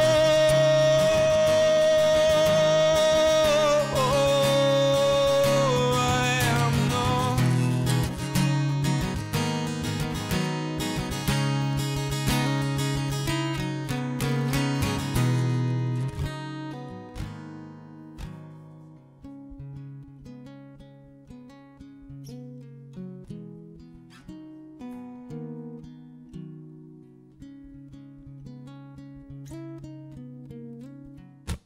We're back at the Roman Anton podcast. This is Nathan doing H word.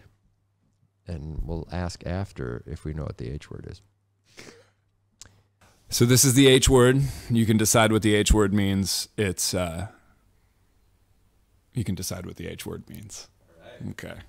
It's kind of long. Buckle up. But this is a tune did you ever live in the Pacific Northwest? Sure. You did. All right.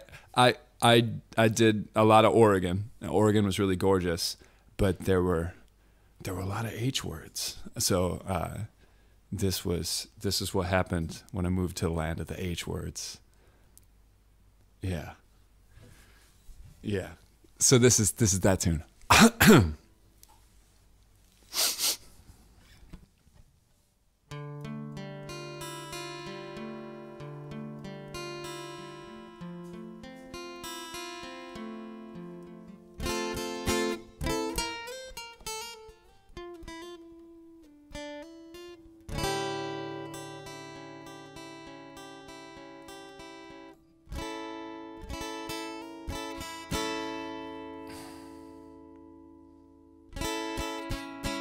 I don't know what it is you've got to prove, or what's bringing down your mood. Why can't we grow, remove our attitudes, flip latitudes, and smoothly express our gratitude for music, yeah.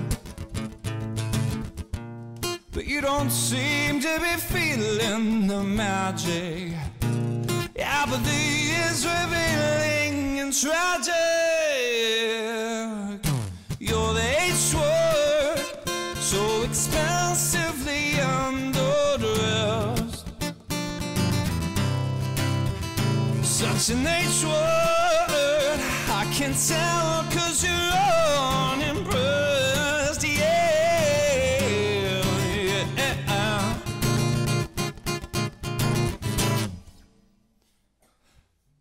Too cool for school, baby. You're the cat's pajamas. Next to you, we must look like a bunch of brown bananas. 'Cause you've been doing shit before it was cool, before it was cool to do shit, before it was cool, before it was cool to do shit. You was doing it. With your kid sister's dreams up our asses, and that sexiness stain for the masses. You're the H word, so expansively underdressed. Such an H word, I can tell, 'cause you're unimpressed, yeah. You're unimpressed, and never again, you're unimpressed. I'm never again, you're unimpressed. Synthetic or generic.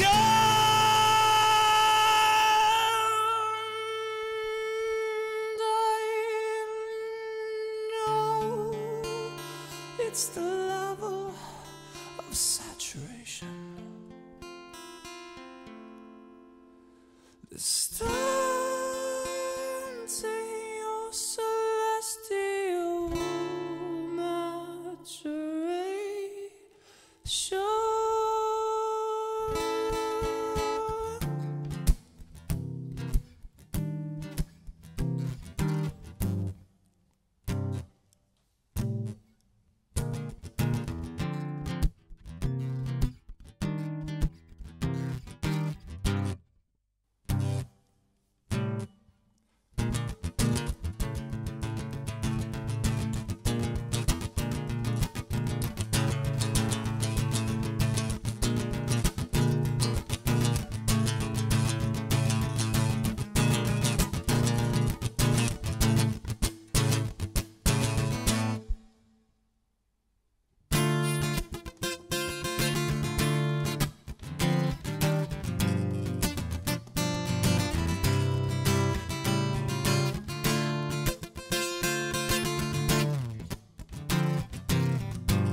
Nice. That sounded great. Thanks. I like the I just that weird pinky thing you do off the G and then you come up.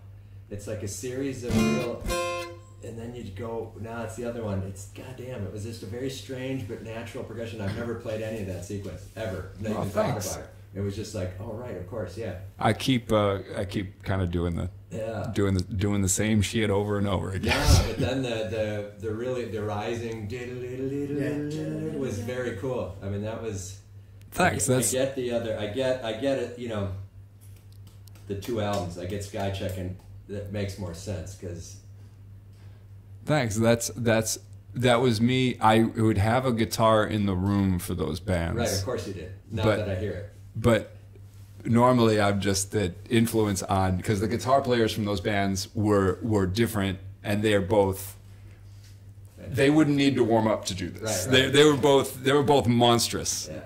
And then they would also do this very wise thing where you write music that is at 15% of your, and then they'd just be perfect every single time, which I think that's brilliant. Okay, Nathan just played H word.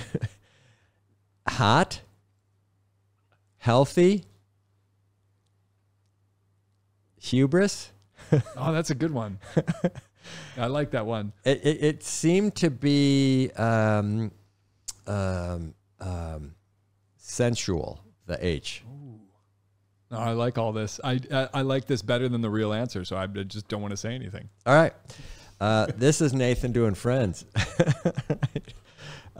Nathan doing Friends after this, but what's your third song? What are you doing third? It's called Friends. Friends, easy. No guessing what it means? No, this is no treasure hunt. There's no treasure hunt. And this is another one. I have kind of three settings musically. One of them is, sad for a number of reasons, and one of them is pissed off for a number of reasons, and the other one is cynical. I don't ever write happy songs. Never like, I'm so happy. I'm going to go do the work of making art about this happiness. I just enjoy the moment that I'm happy and don't make art. So, and then I see all my friends and I'm like, oh man, you've all come to see me play music. Here's all of the worst feelings I've ever had. Thank you for coming. Here they all are for you, So every now and then I realize, like, I got to make music sounds not dark sometimes. So this is one of those. When your friends come, your sad music gets happier. Yeah. That's what I'm smiling, but still the same. So I created another setting as a result of the live experience, and that was cynical. And that's the closest thing to happy that I have. It is still complaining, but trying to complain entertainingly. Entertainingly is not a word. I don't speak English no more. There we go. So, this is Friends. And I mean, if you remember the chords of the last one, it ends with that. And then it goes into this. 1, 2, 3, 4, 5, 6.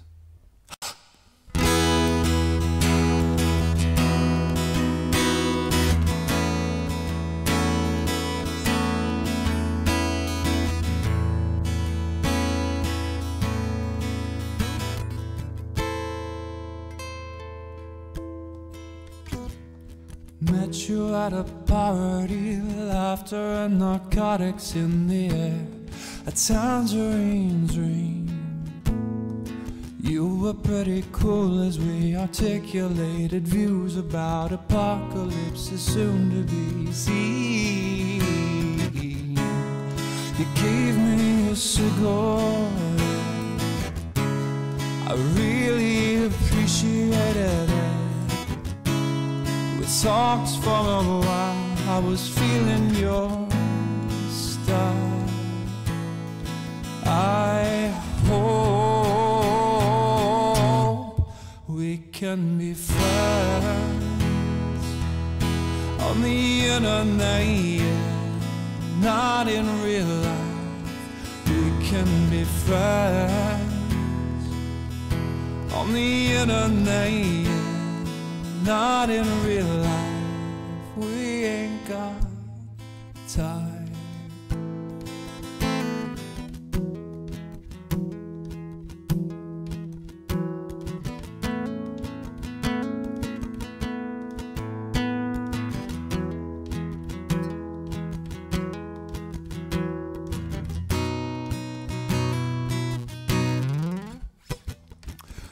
met you at an art gallery.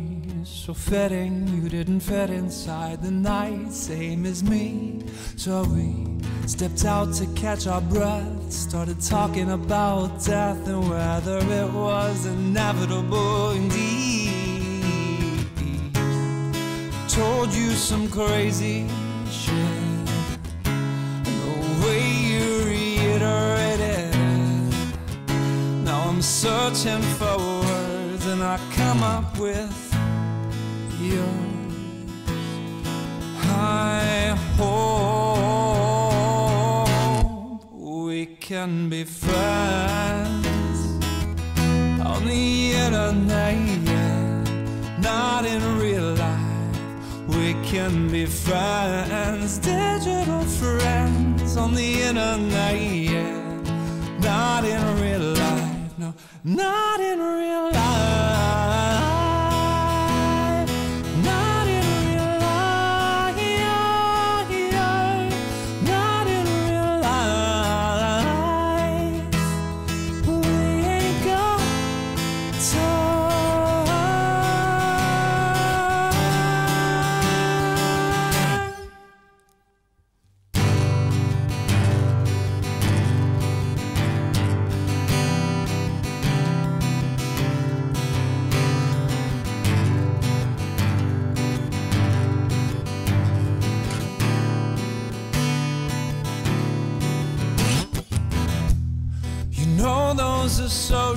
Associates you don't wanna be associated with. Ain't no need to be rude, just say hey to. You know we should be friends on the internet, yeah, not in real life. We should be friends, digital friends on the internet, yeah, not in real life. Not in real life. Not in real life. Not in real life. We ain't got time.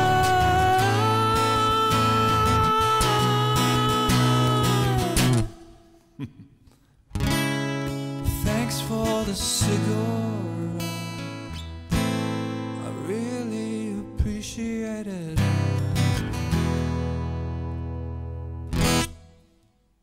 Wow. Nice. Jeez.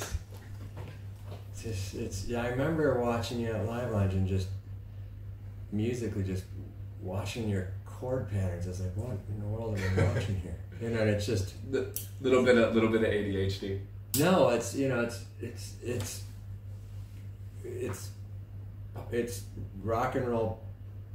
You know, it's music. It's music that I'm used to hearing, but it's the chord constructions are not. You know, it's more like a Steely Dan thing. If you dig into it, we're in a on the way to the Dan, right? Or something. I appreciate you saying that. I did that one-off gig with a bunch of guys who are at least jazz versed. Yeah. You know, like they're Yeah.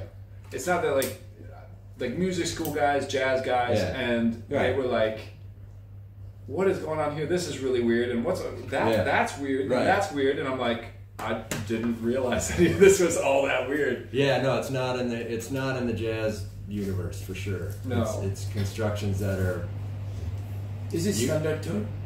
Yeah. That you know? Oh, all right, good. I'm glad because I know you guys are you seem like you put in the hours practicing on stringed instruments. Right, So right. I'm really happy. No, but it's to hear clearly that. not. You know, it's a new style of playing, and so you can say whatever you want. But you know, James Harden had a step-aside jumper.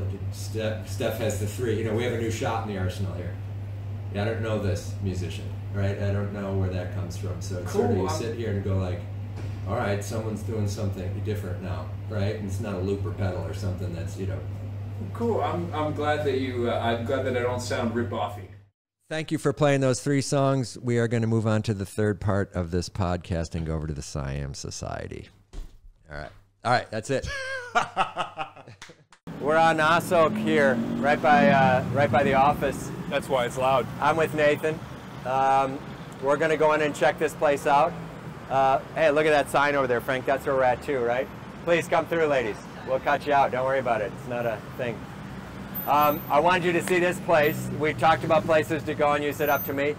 They have a great music scene here, and they sponsor a bunch of music events. And they also have a historic house over there that's under construction, but one of these days we'll come back. But I wanted you to check this out. So, are you familiar with this part of town at all? You spend much time here? I come down here to play volleyball and go on the Roman Anton podcast. There we go. That's about it. All right, cool. And you have some venues that you play at here? Speaker Box on Speaker Saturday. Box. Anywhere else? Oh man, not Jam. Jam. Okay, we've been to that with Duncan. Of course, like only places where people are going to want to hear weird music. That's Okay. where I like to go play. And then I'll do Banrim Nam, but that's like a cover gig. Right, I'll do weird cover mashups for 4 hours. Yeah, please. Yeah. Yeah, okay, cool. Well, that's good. So we'll make this one quick. It was really good to get to talk to you today, but let's go inside there and take a look at what they have for us, all right? Awesome. All right, Thanks for having so we'll me. say goodbye here. We'll take some footage inside and see what's happening. Full roofage over the house, but it's a really cool society room. I like this outdoor space too. Right. And of course, you have to take care of the spirit. Right. But you drive by this, you never look inside this huge property, right? Yeah. That's my building I picked there. Yeah. Oh, so this is basically your backyard. It is. Let's go look over here, Franco.